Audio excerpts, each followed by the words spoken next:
Chapter 7. The Sorting Hat. The door swung open at once. A tall black-haired witch in an emerald-green robes stood there. She had a very stern face, and Harry's first thought was this was not someone to cross. "The first years, Professor McGonagall," said Hagrid. "Thank you, Hagrid. I will take them from here." She pulled the door wide. The entrance hall was so big that you could have fit the whole of the Dursleys' house in it. The stone walls were lit with flaming torches like the ones at Gringotts. The ceiling was too high to make out, and a magnificent marble staircase facing them led to the upper floors. They followed Professor McGonagall across the flagged stone floor. Harry could hear the drones of hundreds of voices from a doorway to the right. The rest of the school must be here. But Professor McGonagall showed the first years into a small, empty chamber off the hall. They crowded in, standing rather closer together than one usually would have done, peering about nervously. "Welcome to Hogwarts," said Professor McGonagall. "The start of term banquet will begin shortly, but before you take your seats in the Great Hall, you will be sorted into your houses. The sorting is a very important ceremony, because while you are here, your house will be something like your family within Hogwarts. You will have classes with the rest of your house, sleep in your house dormitory, and spend free time in your house common room. The 4 houses are called Gryffindor, Hufflepuff, Ravenclaw, and Slytherin. Each house has its own noble history, and each has produced outstanding witches and wizards. While you are at Hogwarts, your triumph will earn your house points, while any rule breaking will lose house points. At the end of the year, the house with the most points is awarded the House Cup, a great honour. I hope each of you will be a credit to whichever house becomes yours. The sorting ceremony will take place in a few minutes in front of the rest of the school. I suggest you all smarten yourselves up as much as you can while you are waiting." Her eyes lingered for a moment on Neville's cloak, which was fastened under his left ear, and on Ron's smudged nose. Harry nervously tried to flatten his hair. "I shall return when you are ready," said Professor McGonagall. "Please wait quietly." She left the chamber, and Harry swallowed. "How exactly do they sort us into houses?" he asked Ron. "Some sort of test, I think. Fred said it hurts a lot, but I think he was joking." Harry's heart gave a horrible jolt. A test? In front of the whole school? But he didn't know any magic yet. What on earth would he have to do? He hadn't expected something like this the moment he arrived.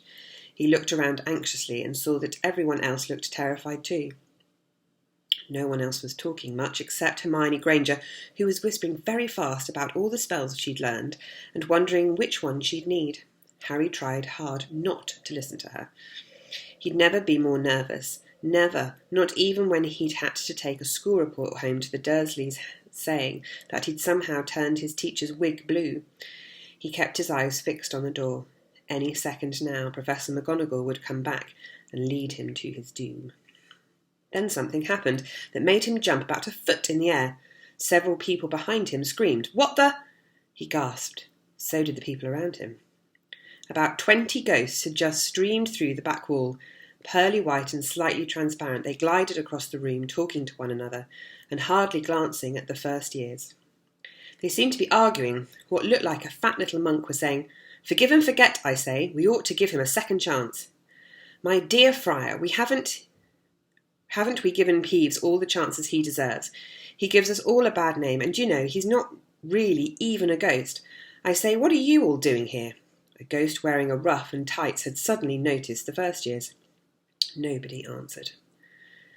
"New students," said the fat friar, smiling around at them. "About to be sorted, I suppose." A few people nodded mutely. "Hope to see you in Hufflepuff," said the friar. "My old house, you know." "Move along now," said a sharp voice. "The sorting ceremony is about to start." Professor McGonagall had returned. One by one, the ghosts floated away through the opposite wall. "Now, form a line," Professor McGonagall said, "the first years, and follow me." Feeling oddly as though his legs had turned to lead, Harry got in line behind a boy with sandy hair, with Ron behind him, and they walked out of the chamber, back across the hall, and through a pair of double doors into the Great Hall. Harry had never even imagined such a strange and splendid place. It was lit by thousands and thousands of candles that were floating in mid-air above 4 long tables, where the rest of the students were sitting. These tables were laid with glittering gold plates and goblets. At the top of the hall was another long table where the teachers were sitting. Professor McGonagall led the first years up here, so that they came to a halt in a line facing the other students, with teachers behind them. The hundreds of faces staring at them looked like pale lanterns in the flickering candlelight. Dotted here and there among the students, the ghosts shone misty silver, mainly to avoid the glaring eyes. Harry looked upward and saw a velvety black ceiling dotted with stars. He heard Hermione whisper, It's bewitched to look like the sky outside. I read about it in Hogwarts A History. It was hard to believe there was a ceiling there at all, and the great hall didn't simply open up into the heavens. Harry quickly looked down again at Professor McGonagall, silently placed on a 4-legged stool in front of the first years. On top of the stool, she put a pointed wizard's hat. The hat was patched and frayed and extremely dirty. Aunt Petunia wouldn't have let it in the house. Maybe they had to try and get a rabbit out of it, Harry thought wildly. That seemed the sort of thing. Noticing that everyone in the hall was now staring at the hat, he stared at it too. For a few seconds there was complete silence. Then the hat twitched. A rip near the brim opened wide like a mouth, and the hat began to sing. Oh, you may not think I'm pretty, but don't judge on what you see. I'll eat myself if you can find a smarter hat than me. You can keep your bowlers black, your top hats sleek and tall, for I'm the Hogwarts sorting hat, and I can cap them all. There's nothing hidden in your head the sorting hat can't see. So try me on, and I will tell you where you ought to be. You might be in Gryffindor, where dwell the brave at heart. Their daring nerve and chivalry sets Gryffindor apart. You might belong in Hufflepuff, where they are just and loyal. Those patient Hufflepuffs are true and unafraid of toil. Or yet in wise Ravenclaw, if you've a ready mind, with those of wit and learning will always find their kind. Or perhaps in Slytherin you'll make your friends. Those cunning folk use any means to achieve their ends. So put me on, don't be afraid, and don't get in a flap. You're in safe hands, though I have none, for I'm a thinking cap. The whole hall burst into applause as the hat finished its song. It bowled to each of the 4 tables and then became still again. So we've just got to try on the hat, Ron whispered to Harry. I'll kill Fred. He was going on about wrestling a troll. Harry smiled weakly. Yes, trying on the hat was a lot better than having to do a spell, but he did wish that he could have tried it on without everyone watching. The hat seemed to be asking rather a lot. Harry didn't feel brave or quick-witted or any of it at the moment. If only the hat had mentioned a house for people who felt a bit queasy. That would have been the one for him. Professor McGonagall now stepped forward, holding a long roll of parchment. When I call your name, you will be put on the hat. No, you will put on the hat and sit on the stool to be sorted, she said. Abbott Hannah. A pink-faced girl with blonde pigtails stumbled out of the line, put on the hat, which fell right down over her eyes, and sat down. A moment's pause. Hufflepuff, shouted the hat. The table on the right cheered and clapped as Hannah went to sit down at the Hufflepuff table. Harry saw the ghost of the fat friar waving merrily at her.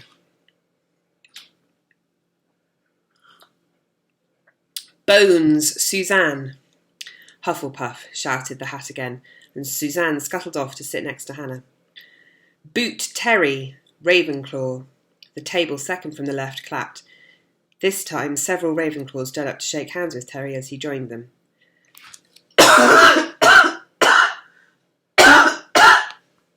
Ooh, sorry.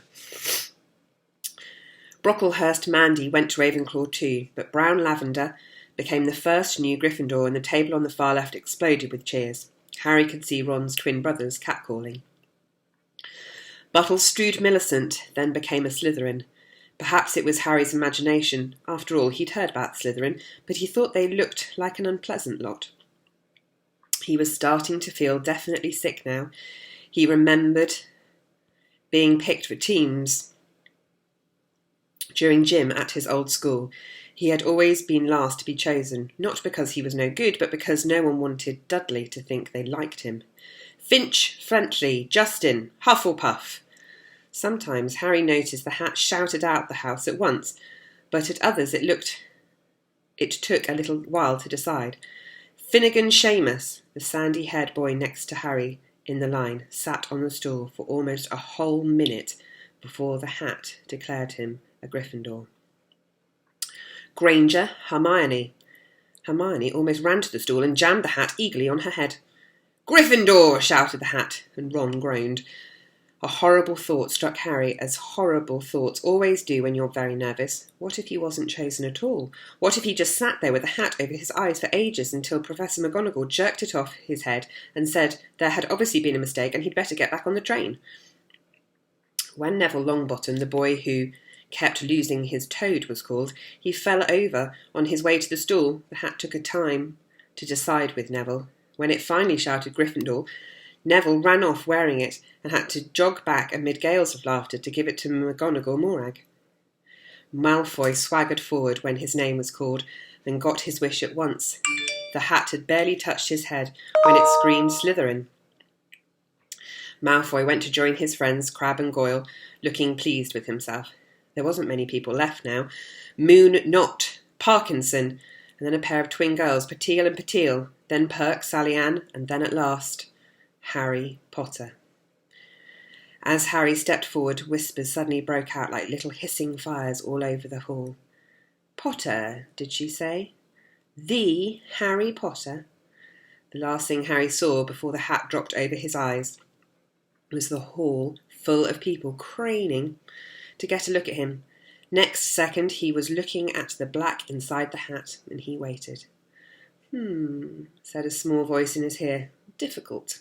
Very difficult. Plenty of courage, I see. Not a bad mind either. There's talent. My goodness, yes, and a nice thirst to prove yourself. Now that's interesting. So where shall I put you? Harry gripped the edge of the stools and thought, Not Slytherin, not Slytherin. Not Slytherin, eh? Said the small voice. Are you sure? You could be great, you know. It's all here in your head, and Slytherin will help you on the way to greatness, no doubt about that. No?